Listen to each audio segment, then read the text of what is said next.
Motherhood is more dangerous in Afghanistan than almost anywhere else in the world.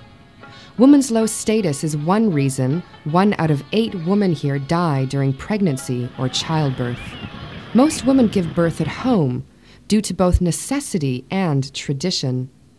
A lack of decent roads and affordable transportation make it hard for them to get emergency services when complications occur.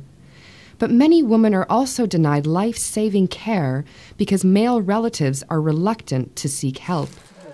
Qurban Bibi knew she had to go to a hospital to give birth, since her previous delivery was by cesarean section. But to save money, her relatives took her to a local market instead. I pleaded with the men, I've got to go to the hospital, but they said, don't worry, God is kind. Everything will be okay. It wasn't okay. Qurban Bibi lost her baby and nearly bled to death. She also developed an obstetric fistula, a hole between her birth canal and bladder, leaving her incontinent.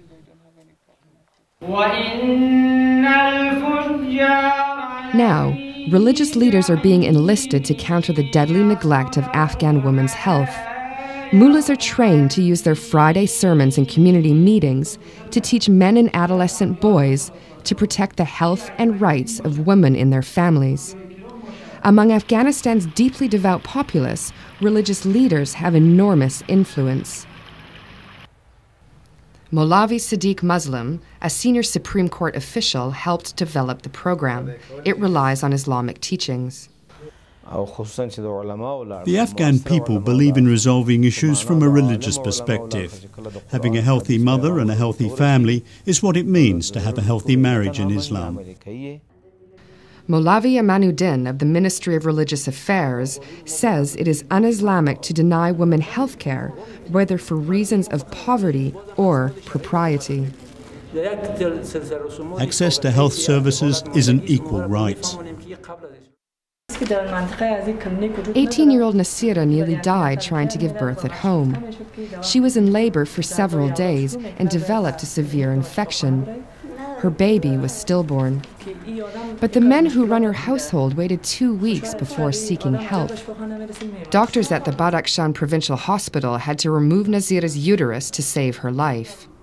Nasira, who was married at 12, will never bear children of her own. I had a lot of problems when I came here. They took good care of me. The religious leaders' initiative aims to overcome the effects of decades of conflict and impoverishment. Maulavi Abduwali leads the training of influential clerics in Badakhshan, which has the highest maternal mortality in Afghanistan.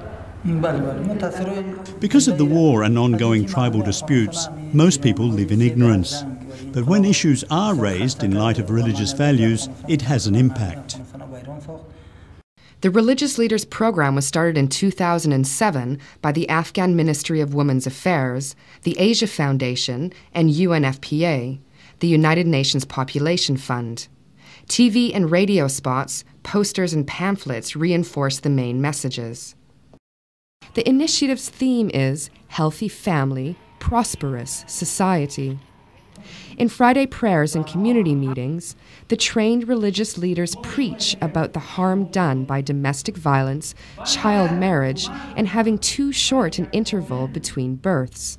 Violence against women is rampant in Afghanistan. Most women beaten by their husbands or in-laws have no recourse. Those who flee abusive relationships can be jailed. Marzia's mother-in-law once beat her while she was cooking, causing hot soup to burn her arm.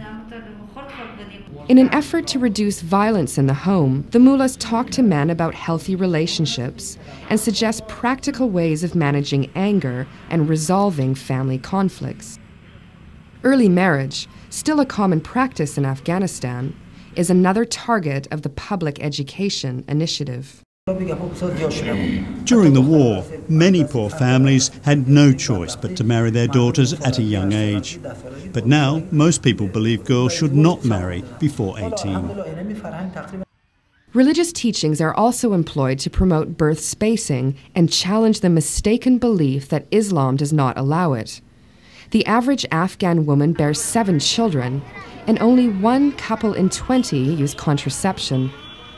Increasing the average time between births could significantly reduce maternal deaths and injuries. The Quran clearly states there should be 30 months between births to protect the health of children and mothers. When religious leaders and communities understand that this is what the Prophet Muhammad says, misconceptions within families can be resolved.